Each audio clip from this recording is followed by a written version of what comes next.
Okay, I think we're going to get started. And I wanted to welcome everybody to another installment of webinars for busy lawyers on Fuel for Thought, Nutrition for Cognitive Wellness. This is presented by Dr. Amy Reichelt.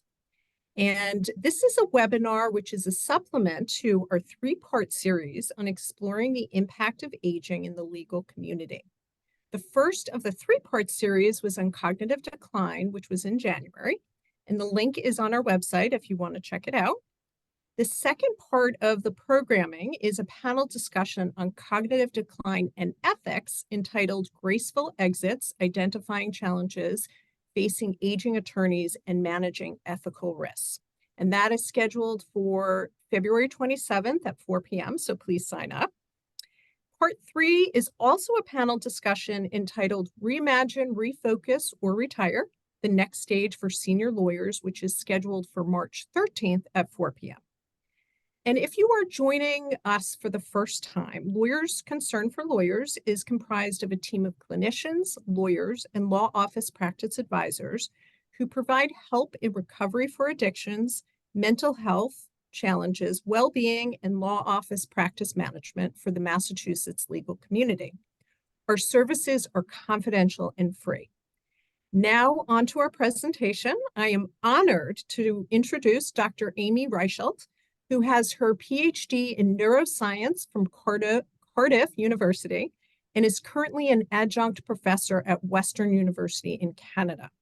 She is a neuroscientist, researcher, speaker, consultant, and an author with a focus on exploring the intersection of mental health, cognition, and nutrition. She's also the Chief Innovation Officer for Pure Minds Neuropharma. She will be available for questions after her presentation, so please use the chat for those questions. And we do have a hard stop at 1 p.m. And without further ado, welcome, Dr. Reichelt. Is my screen working? Okay, hang on.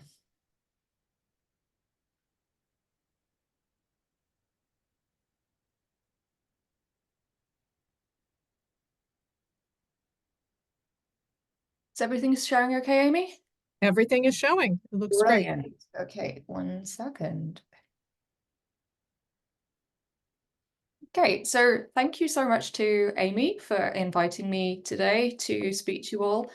I wanted to share some insights really around how nutrition can influence brain health and how for individuals engaged in demanding professions, how our nutrition has the ability to bolster our resilience in this fast-paced world that we work in.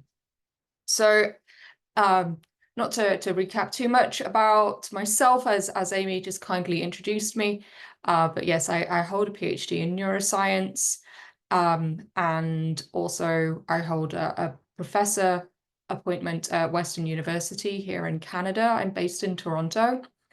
I have my own private practice, which is my own private nutrition practice called Cognition Nutrition, which really focuses around brain health and how diet can improve brain function, as well as working full-time as Chief Innovation Officer in a small startup pharmaceuticals company, although I do have a background also in big pharma. So overall, this is the outline of our talk that I'm going to present today, which is really around how our diet influences our mental capacity and our mental health, and how this can be harnessed for high cognitive performance. So I'm really going to go through why do we love these unhealthy, sugary foods so much, and what is the impact of these high-fat, high-sugar foods on our brain function. And then I also want to reflect back onto situations that I think we face on a daily basis, which is when we're stressed out, what does this then do to our brain function? And what does this do to our eating habits and our choices? And how do these eating habits and choices reciprocally have an effect on our brain function? And then lastly, I'll go through some tips and tricks for how we can improve our brain health to optimize our performance in our fast-paced lifestyles. So I was thinking about this the other day, and really around how it's harder in our world to be healthy than it is to be unhealthy in a lot of ways. So our diet patterns, we know, help us in terms of maintaining our health and well-being, but we're faced every day with so many choices and options. It's actually really difficult to stay on track. And it seems that we're in society-wise that it's designed to incentivize the opposite. It's easier to eat the cheap, readily available, and hyper-palatable foods. They're everywhere, and we know that they are, going to reward us of how we feel when we're stressed out or when we're hungry, compared to our more healthful foods, which quite often require the effort of preparation. They're less rewarding. I mean, you can't tell me that a stick of celery tastes better in terms of rewarding, satiety and how you feel than, say, a bar of candy. It's how our brain is wired. And also, we know that there is both the expense of having these foods, that they're more expensive when we need to buy organic foods or the healthy versions of these foods, because quite simply they require more effort put into them. So this is why we tend to sway our way towards these much more easy access, high palatable yet unhealthy foods.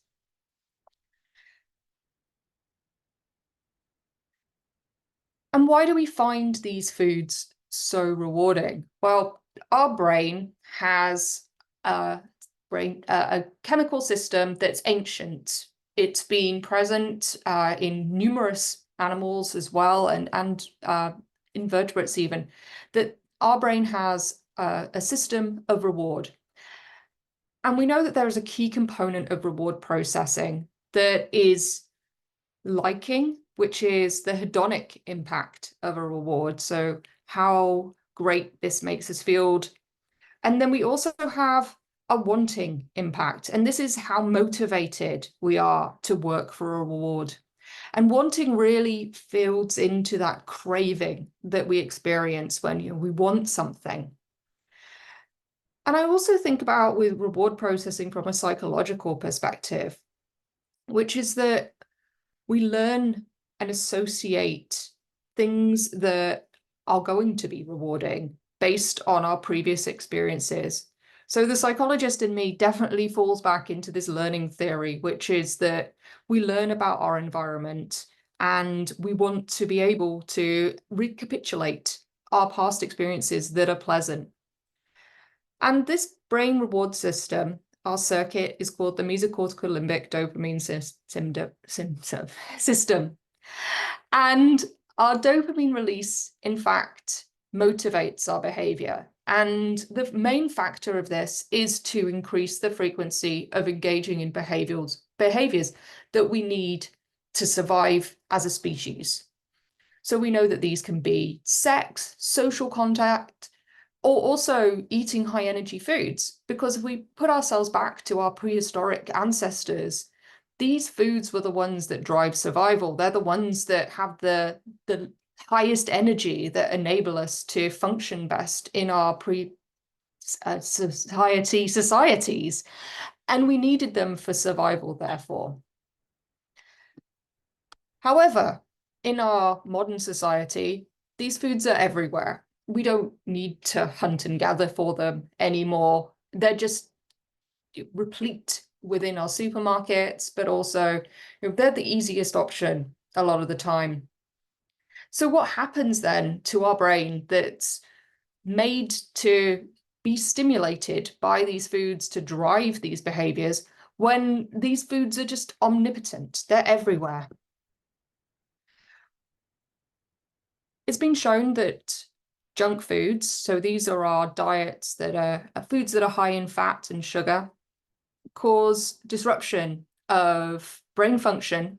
And this can be studied both in humans, but then also in the laboratory using, for example, laboratory rats. We know that our rats in the lab have the same reward system as humans, and this enables us to be able to test out in that much more controlled environment how these diets can actually start to change brain function. And one of the key aspects that has been observed in multiple labs is that when we feed our rats huge amounts of foods that are high in fat and sugar, so in the case of laboratories that I've worked in previously, actually feeding rats lard, cakes, biscuits, pies, all the good things that, well, maybe not so much lard, but, sugary water, all these deliciousness, and that this actually causes a form of inflammation. So in the same way that if you stub your toe, our toe swells up. However, when our brain becomes inflamed, or as we call it, neuroinflammation, we can't see that, but we can start to experience firsthand how that makes us feel.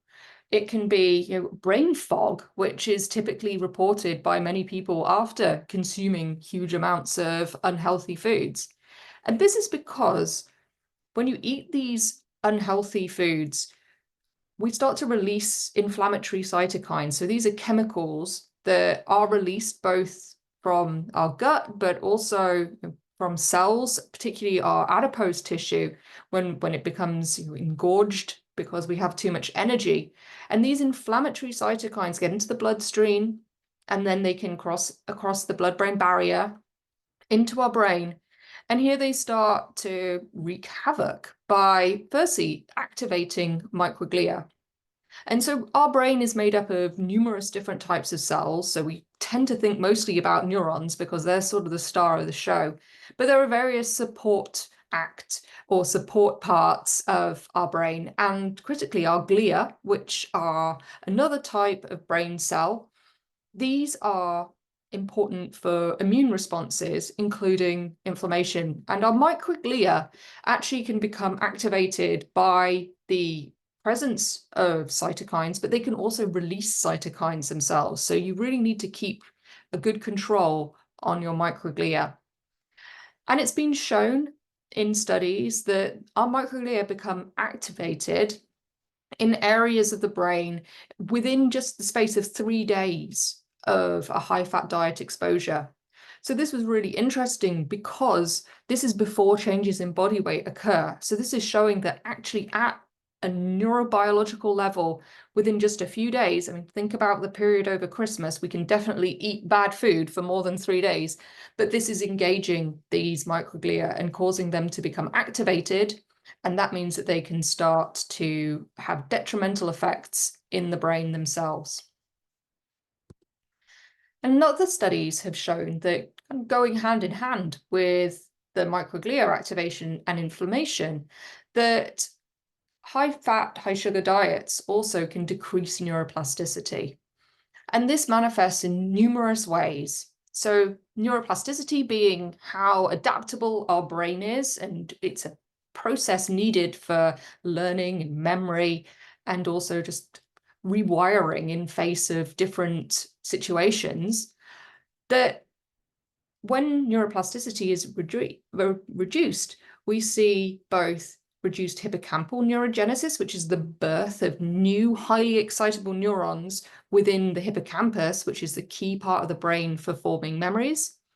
We also see a reduced dendritic spine density, and this beautiful picture here from Alexis Stranahan's lab shows not only neurons, but the fine projections coming out from these neurons are covered in little spines, and these little spines are where they connect together, the handshakes between the different molecules. And these become actually stripped by the consumption of high energy diets. And it's thought that the dendritic spines themselves are actually stripped by microglia, which are overactivated through the expansion of excess inflammation. And also we see a decrease in brain-derived neurotrophic factor, which reduces synaptic plasticity itself. And BDNF is almost like miracle grow for our brain. It's the fertilizer for our neurons that allow these little spines to form when needed. And without that, it's almost as if our plants or our neurons, they don't flower and blossom as they need to. So this schema just shows in basic forms how our high fat, high sugar foods interact with our brain to both reduce plasticity at a molecular and cellular level, but also cause this inflammation. And this inflammation in turn can then affect plasticity as well. And I did mention a key area of the brain, and I'm going to talk about two key areas of the brain really for the control of how food is consumed and key for our cognition. And this is the first one, which is the hippocampus. And the hippocampus is the key site for encoding memories. But also it's involved in mood regulation and internal satiety signaling. And this is really interesting because it was shown that in patients who have severe hippocampal damage, so they have pronounced amnesia, that they'll overconsume foods. This isn't just because these people can't remember what they've just eaten, but also because they have an impaired satiety processing. So the hippocampus itself just isn't able to stop them from eating, not only because they don't have a memory of what they've consumed, but also because their brain isn't sensing that they're full. And fascinatingly as well, that we see that high fat and high sugar diets or junk food diets themselves are damaging the hippocampus. And this then creates a vicious cycle. So if our hippocampus is no longer functioning properly, then this means that we're not able to process how sated we are. And this means that then we can eat more and overconsume. So you can see that this is the vicious cycle. Another area of the brain that is obviously really important to us for performing in high stress situations and making decisions whenever we're in an environment where we need to think on our feet is our prefrontal cortex. And this is the seat of our brain that conducts what we call executive function. So this is like our brain's CEO. It's our C-suite for our brain. It's making decisions. It's what you pay attention to. It's allowing us to adapt behaviors and control our impulses. And this is, of course, then vital for our food choice behaviors because we need to make decisions about what we're eating. Do we choose the high road and eat the apple, or do we just grab the donut or the second donut because it's there? And what we think about as neuroscientists is that when the prefrontal cortex function becomes suboptimal, is that our inhibitory control becomes diminished. And this has been shown in numerous studies with both humans and in rats. And also we see a change that reversing habits, so our behaviors that we're just predispositioned towards, is that these become more difficult.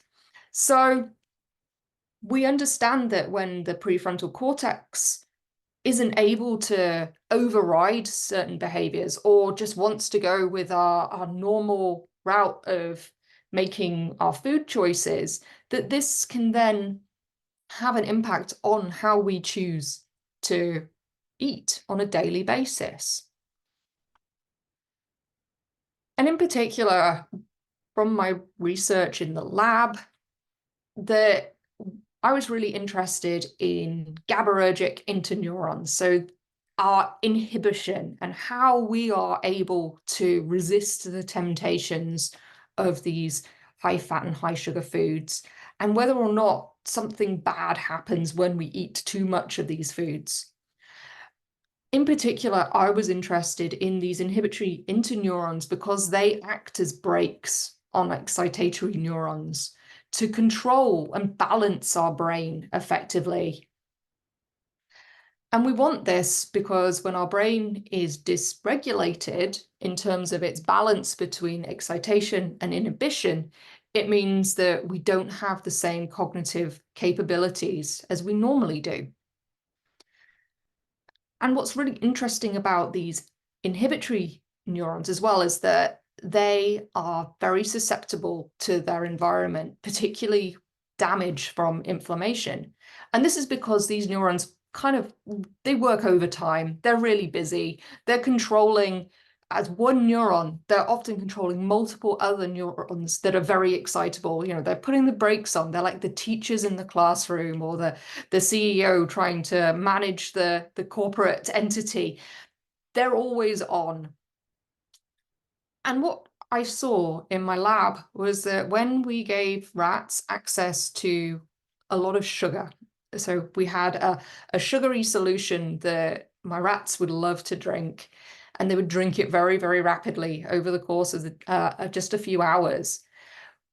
When I stained the brain and looked actually at the neurons within the brain, we saw a decline in the number of these inhibitory interneurons in this critical prefrontal cortex region. And this also reflected onto these animals' behavior, which was impaired when it came to a task that required them to control their behavior in a very specific way. So these animals lost behavioral control, and this went hand in hand with losing the numbers of these inhibitory interneurons.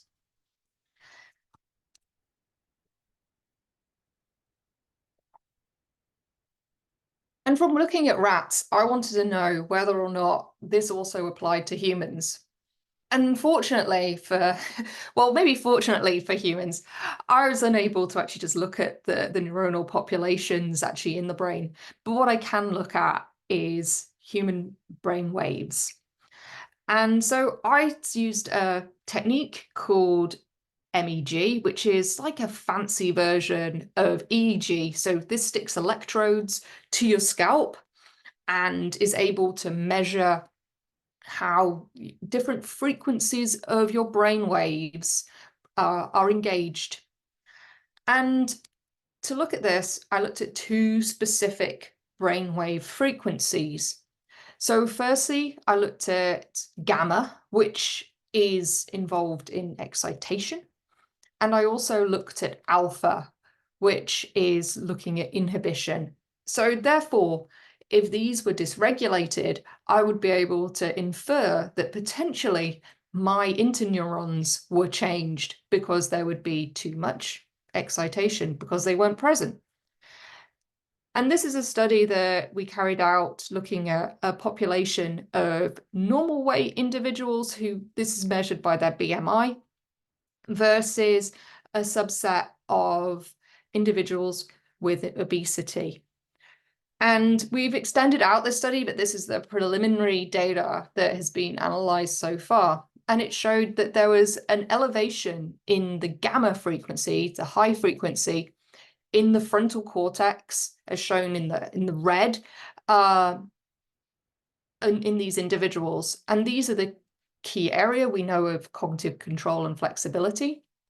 And we also saw a trending decline in the alpha frequencies, the inhibition. So these individuals had a higher BMI, but then they also showed, therefore, increase in excitation of the frontal cortex, but a decline in inhibition. So this is again reflecting very closely the effects that were seen with my rats that consumed a lot of sugar.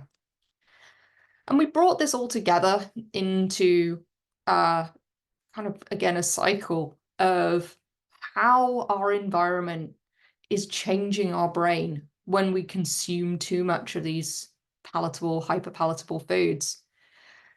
And in fact, what we see here is that we see these changes, and these can then reflect into both an increase in reward sensitivity. You're more likely to go for the rewarding food because your behavioral control becomes decreased because your frontal lobe isn't functioning as well as it should do.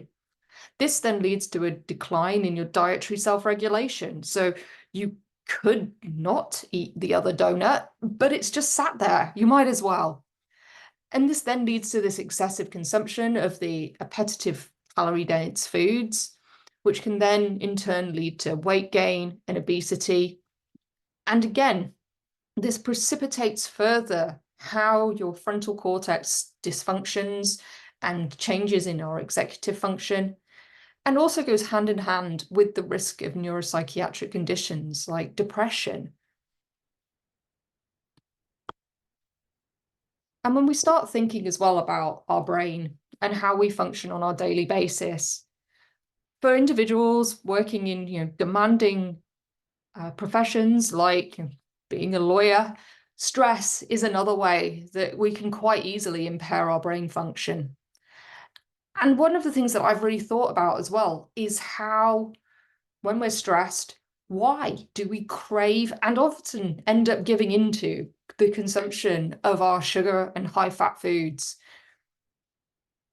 And this, again, I'm going to go through and three main behaviors that happen, and three main, how this is occurring in the brain. And firstly, we have a psychological response, a learned behavior, and this is why we crave. We also have the neurobiological responses, so the physiological and hormonal response. What happens when we're stressed? Why does that make us want to eat these foods? And our neurobiological response as well. So what this is happening in the basis of our brain function. So to cover firstly the psychological response. So this is our learned behavior. And really what this falls back down to is our coping mechanism. We know that palatable foods activate our reward system. This is a soothing way that we had a hard day. It's been long and stressful, and you're just craving those foods that will make you feel good. You don't want to spend time preparing food or going and buying a salad. It's just like you want that satiating feeling, and you want to satisfy your brain's cravings as well. And this is a learned response. And I've put it here as a cycle again, that when you become stressed, you want to relieve the negative mood. So what's the easiest thing to do is, reach for the chocolate bar or reach for a pizza, because it's those high energy, high sugar foods that allow us to satiate those dopamine cravings.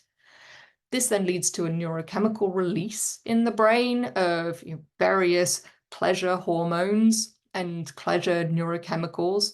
And this allows us then to feel temporarily better, at least. So it puts kind of the band-aid on the situation. But also there is the stress circuit response. So when we're really stressed out, this causes the activation of a hormonal system in our brain that is called our hypothalamic pituitary adrenal axis, or HPA axis. And when this becomes activated, this releases cortisol, which is a hormone, and it gets a lot of bad press, but cortisol actually keeps our body up and running. It's what gets us out of bed in the morning. The surge of cortisol is actually really important for our general functioning. But when we have a period of acute stress, when we release cortisol, we have a loss of appetite. But then we also know that when we're chronically stressed, which means there's just too much cortisol present all the time because we're just experiencing these stressful events just constantly throughout the day, this can, again, result in either an increase in appetite, and for some individuals as well, a decline in appetite. But it also starts to change us physiologically. And the basis for this is that cortisol in our body acts as a mobilizer of glucose stores. So when we were our prehistoric ancestors, this was the energy that we needed for our fight or flight response. This was the surge of energy that we needed to run away from a saber-toothed tiger, or get the hell out of a really dangerous situation. But we're not in typically really dangerous situations all the time in our modern day life. We don't need to run away from saber-toothed tigers. We've just, been landed with a huge amount of work, or told that, something unexpected has happened and you've got to deal with this and, put all these fires out. Our body's not really made for this, energy expenditure. You're not having to run away from anything, but simultaneously you're there and your glucose is suddenly becoming hugely mobilized. And this is because our stressed out brain itself uses more glucose than a resting, unstressed brain. In fact, to the degree of about 12%. So when we're stressed out, our brain is working overtime and it's using up lots and lots of glucose stores because it's needing that for all the energy that it's expending. But what happens is once the stress has resolved, it's got to the end of the day, you've put things away, or the case is over and you can just sit back and relax for a minute. But what happens in our brain is that it's used up loads and loads of our blood glucose, and now we have a reduction in blood glucose, which is called hyperglycemia. And for our brains, when they experience low blood glucose, this is called neuroglycopenia. And without enough energy going to our brain because we've expended it all, we get irritable, we get headaches, we have crappy judgment all of a sudden. And now we're also faced with probably the fact that we're hungry. And what's the first thing that we do is to change our food preferences to that simple carbohydrate-rich food stores that is just readily available for us. So you might as well just grab a bag of chips or a slice of pizza because you know that that energy is going to be rapidly synthesized in your body and helping you to regain energy once again. So again, I've put this into a cycle here that we become stressed, our brain has too much energy demands, and this then leads to the use of glucose, and this causes neuroglycopenia. Then we feel like crap. So then we eat high energy or high sugar foods. Then we've also got the final trifecta here is our neurobiological response. So when we are stressed, this is causing changes to the frontal lobe function. So once we lose control of our prefrontal cortex, we're not able to make the appropriate food choices. And it's been shown that during periods of acute stress, effectively our prefrontal cortex just goes offline. It's almost as if the executive controller just walks out and is just like, I just can't deal with this anymore. And everything just runs on automation then. Habits become dominant.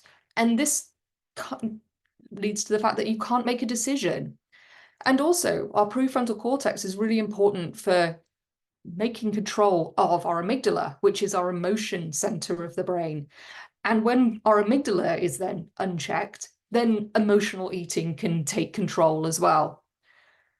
And it's been shown that in rodents that chronic stress exposure, so being exposed to stresses on a daily basis, actually leads to the dendritic atrophy of neurons. So the dendrites being the little connections that our neurons need to communicate with each other, these actually start to decline. So the stress is actually having an effect primarily on the neurons at the prefrontal cortex. So as the cycle goes here, stress leads to reduced prefrontal cortex function. It's decreasing our ability to control our cognition. So now we've got a need for immediate rewards because that's our habit. We want these tasty foods. And we've also got heightened emotions because our amygdala is left unchecked. And so what do? We just eat these high energy, high sugar foods. So unfortunately, we have a perfect storm there. And when we put it all together, we have stress. It's causing a learned coping response, a need to restore glucose because we've had this stressful experience, and our prefrontal cortex is taken offline. This is all pointing towards the behavior that is eat these high fat, high sugar, highly rewarding foods. But in turn, they all point towards then an impairment of prefrontal cortex function. And when our prefrontal cortex becomes impaired, then we're having a negative impact on our mental health.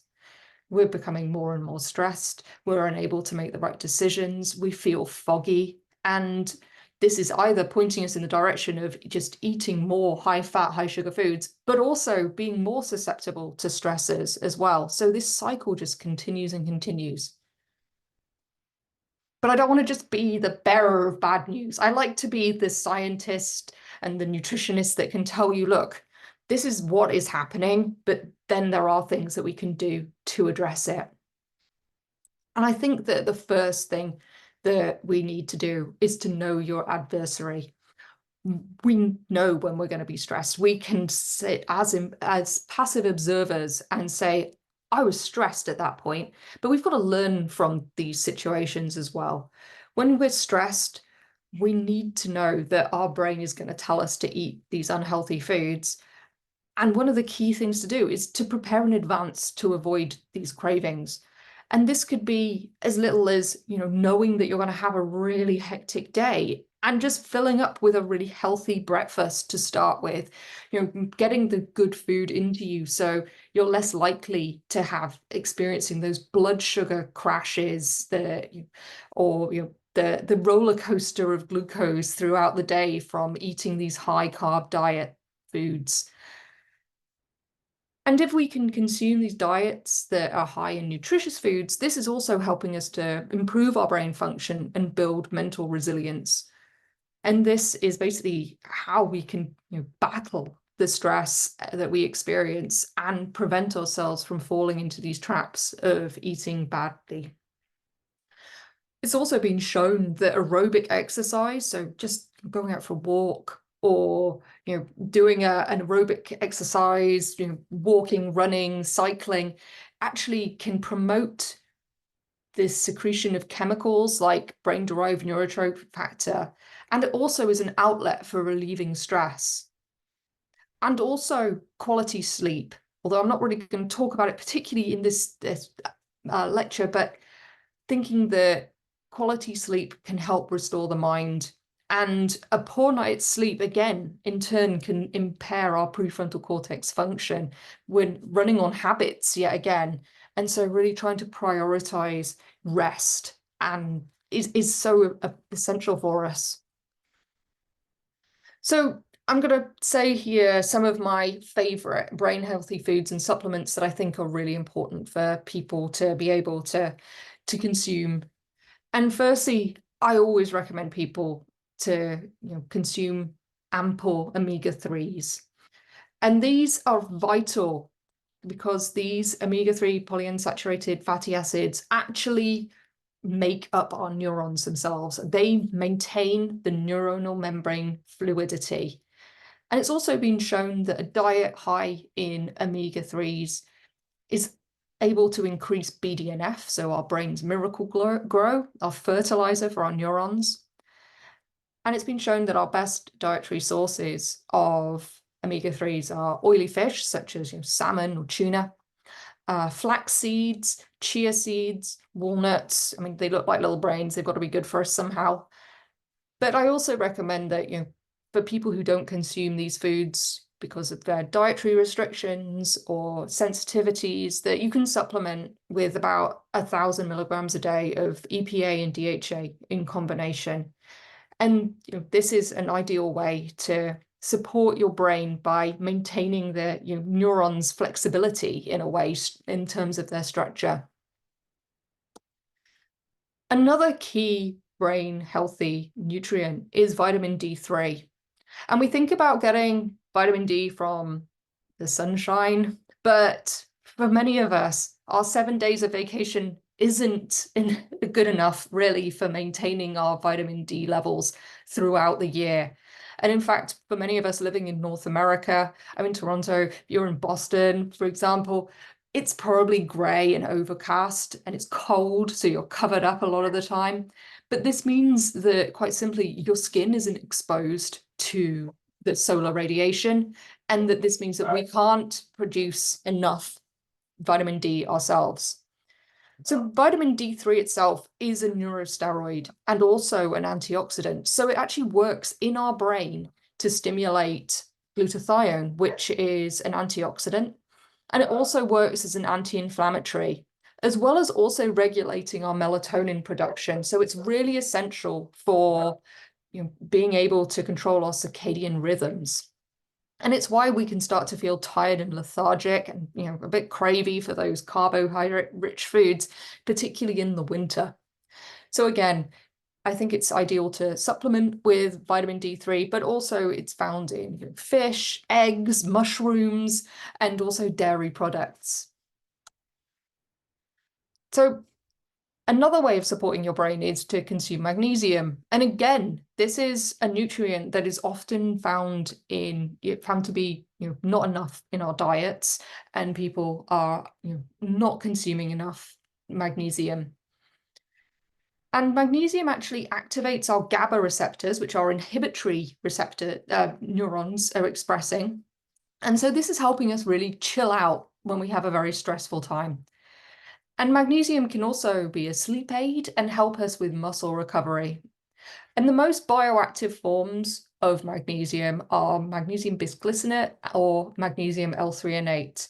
And these are forms of magnesium that's able to get into the brain nice and easily, rather than sitting around in our gut and potentially just, making our gastrointestinal processes a little bit different. So I always recommend for individuals to supplement with magnesium, particularly in the evening. It can really help soothe you. But also it's found in bananas and avocados and our seeds and nuts, and also quite high component in our dark chocolate as well. So just having a bit of dark chocolate can really help us with our magnesium and can let you be a bit guilt-free with that treat. And my final supplement that I've seen a lot of people really hype about when it comes to muscle building is creatine. And this is actually an athletic enhancer because it is actually made in our body itself from amino acids, so arginine, glycine, and methionine. But we can supplement with it so that we don't need to use up those amino acids from consuming high protein foods. And it can actually help with our stressed out brain as well, because it's important for cellular energy, including our neuron function. It's used by people at the gym because it can also help with skeletal muscle building. And it's been shown in some studies that for individuals with age-related neurological conditions like mild cognitive impairment, that it's actually showing benefits there. There's been a clinical trial that actually showed that 20 grams of creatine per day in the elderly helped individuals with their cognitive abilities. But I would suggest for people that 3 to 5 grams a day of this powder in form of creatine monohydrate can actually really help fuel your brain and is very useful in periods of stress. So just to summarize what we've gone through in this seminar. So we've shown that poor diet is bad for both the mind and the body. In fact, its effects on the brain are often the most overlooked. That for individuals who have stressful jobs like being a lawyer, is that stress can precipitate our unhealthy diet choices, and it can do this in multiple ways, and these can be psychological, hormonal, or neurobiological. And then I'm also providing information around my top 4 nutrients for brain health, and these list is non-exhaustive, but I think that we need to all really pay attention to our vitamin D3. Getting a blood test each year and looking at that is really important, because you don't want to be deficient in vitamin D3, and it's very easily reversed with supplementation. Our omega-3s, again, are essential, as are getting a decent amount of magnesium, and then also potentially considering using creatine.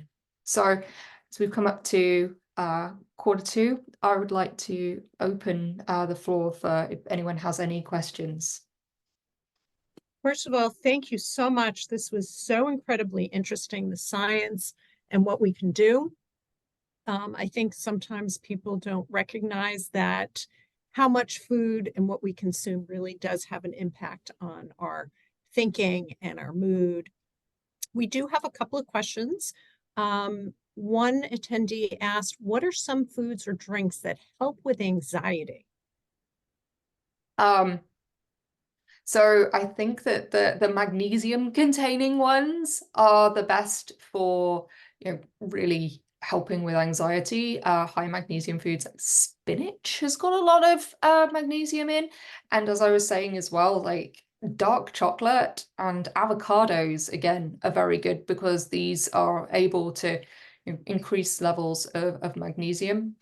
I think as well, anti-inflammatory foods can really assist with anxiety. Anxiety and stress kind of going very much hand in hand. I've found that, in particular would so if you could, have a turmeric-based latte, rather than switching out, I would always suggest avoiding caffeine as well, because, as a beverage that can, lead to a lot of, hyperarousal, at least, of our adrenals. So, a turmeric latte, I think, is also quite soothing because it's that sort of warm drink that can be used definitely as a wind down. There's other numerous herbs as well that can be used, particularly these passion flower. If you look for that in teas, that can assist, again, skullcap, passion flower, valerian root. These are all sort of usually found in sort of calming teas or sleepy teas. Again, these are all stimulating inhibition in the brain, helping us to get to sleep, relax, and prevent anxiety.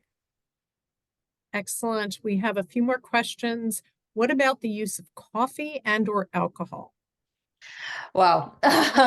Again, so particularly with alcohol is used by many people as that sort of nightcap to wind down. We've become very accustomed to craving alcohol, but alcohol has an effect on our frontal lobe, the same as stress, that it shuts it down.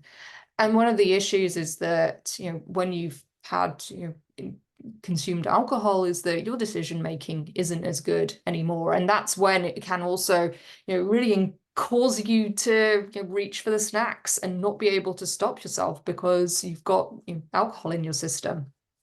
Again, also, alcohol disrupts sleep, and you don't get as high a quality amount of sleep. It particularly disrupts the amount of deep sleep and REM sleep.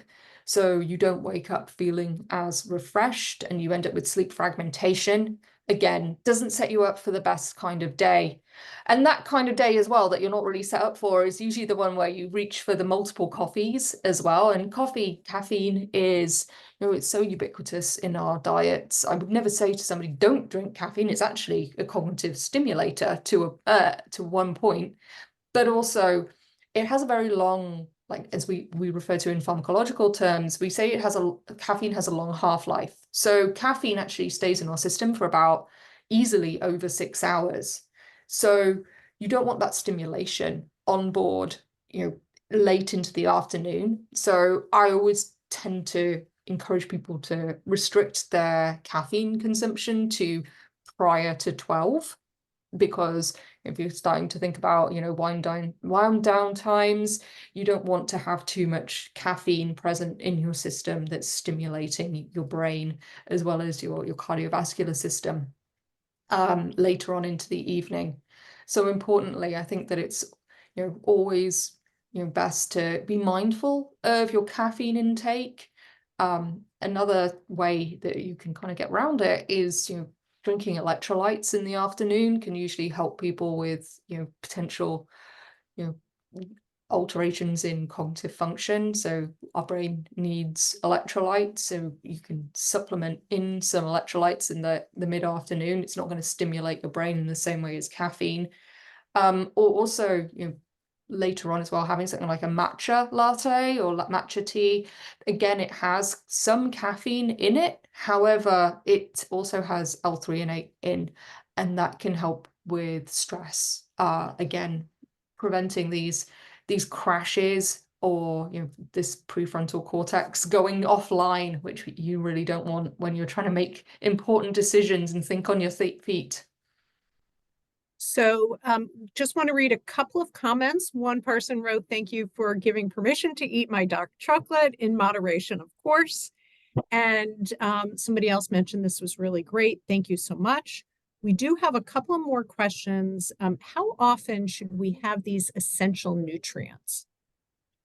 So for omega-3s, you can look up your dietary recommendations. I think that it's important to be getting them in sort of every day, because then you build like a supplement routine in, and when it's not the end of the world if you miss a day, but you do need to be eating a balanced diet. And for individuals who aren't consuming, they're like 2 or 3 portions of fish per week, or you're concerned about the quality of the fish, because there's so much pollution in our oceans now that there is that concern around heavy metals getting into the foods, and particularly in the fish, that I think an omega-3 every day isn't a bad thing.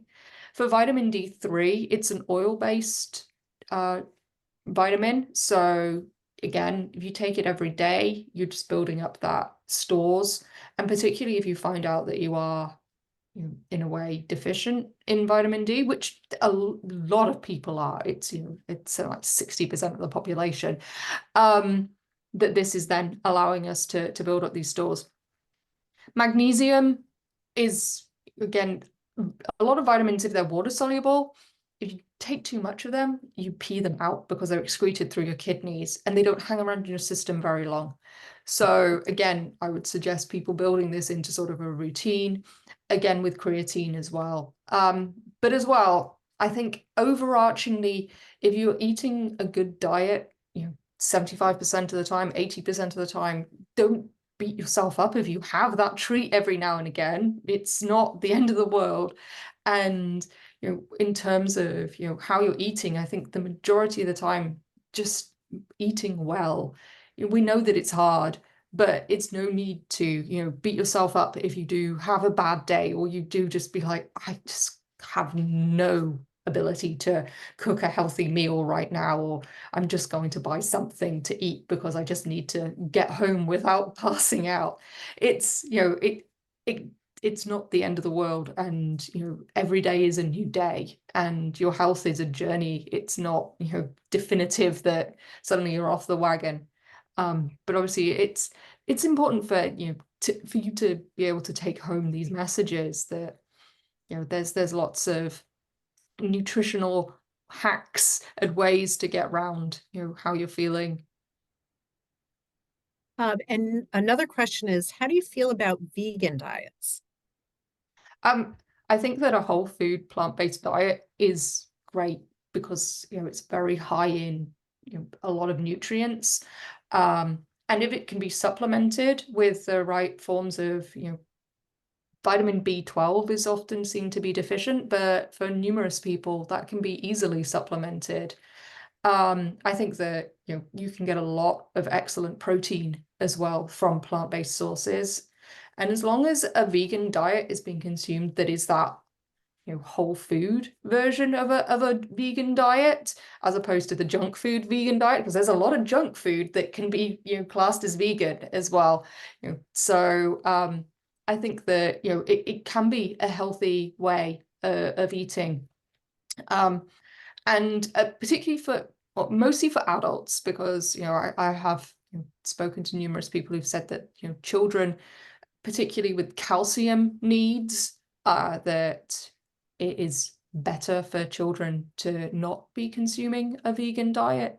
But I think that as long as it's taken in a healthy way, and again being mindful of what you're consuming, be it your health reasons or for your ethical reasons, I think that eating what makes you feel best is the right way to go. Excellent. And we have 5 minutes left. So one person asked for weight loss programs. Do you recommend one with psychological components such as Noom? What about Weight Watchers? I have looked at Noom and Weight Watchers. I think that for a weight loss plan in general, I mean, there is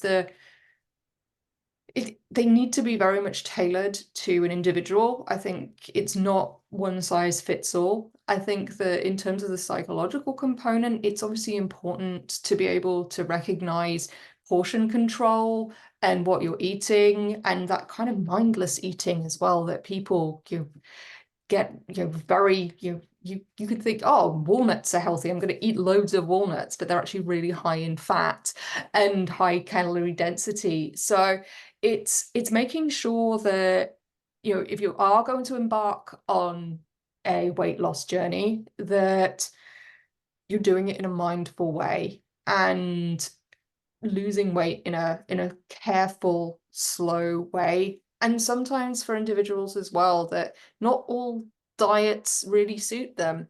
I think that the importance of things like Noom and weight loss is that education around portion control, education around, what's good in foods. And you can lose weight by, they used to do like the slim fast diet, just buying the shakes and just completely, nutritional replacement plans. But I think that there are numerous diets that can work for individuals. And it also changes according to your gender, also your age group, your activity levels, really what you're looking for in terms of a weight loss plan. Next question is, this person's endocrinologist has suggested that a gluten-free diet would be better than taking vitamin D supplement. What are your thoughts on a gluten-free, low-gluten diet? I think that if your endocrinologist is telling you, to avoid gluten, then you may have a sensitivity towards it, and then that could also be, disrupting some of your intestinal permeability and how you're digesting foods. And individuals do become sensitive to or have sensitivities to gluten and see improvements through not consuming gluten in their foods. So again, I think it's whatever you do that makes you feel better in yourself.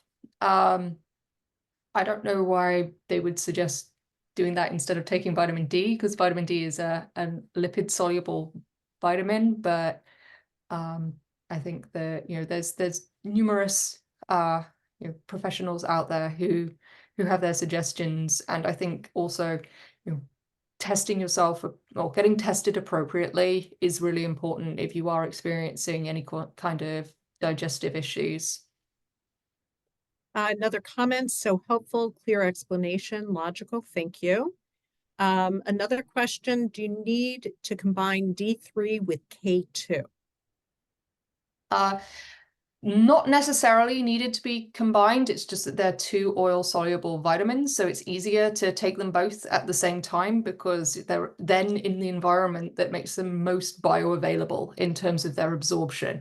It's the same. I always suggest to people taking their omega-3s because they're an oil, along with a vitamin E, vitamin D3, and K2 as well, because if you feel like you need to supplement K2 as well, then you're kind of taking them all in the right environment for them to be absorbed the best. And it's also best with your D3 to take that with a diet with some food that has got a bit of fat in it as well. It aids the absorption in the gut. So some people take it with a spoonful of Greek yogurt that's not fat-free. Just really helps. I always think like goes with like, rather than with the water-soluble vitamins, you can take those just with any liquid.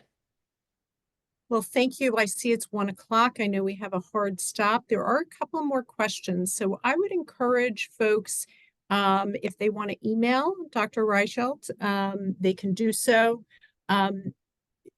Do you have an email that you want to share, or should they maybe go through me and I can relate those over to you? Yeah, if you can still see my screen at the moment, it's just at the bottom. It's amy@cognitionnutrition.ca. And that fields straight through to my professional email.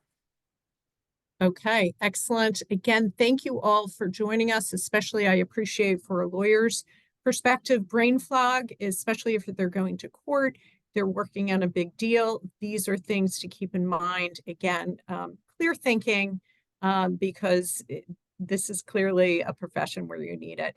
Thank Yeah. you so much. Again, I want to be considerate of your time. We really appreciate it. It sounds like we've gotten some great feedback. Thank you so much. It was wonderful. right. Thank you for inviting me to chat, and I hope that I've been able to provide some valuable knowledge to everyone.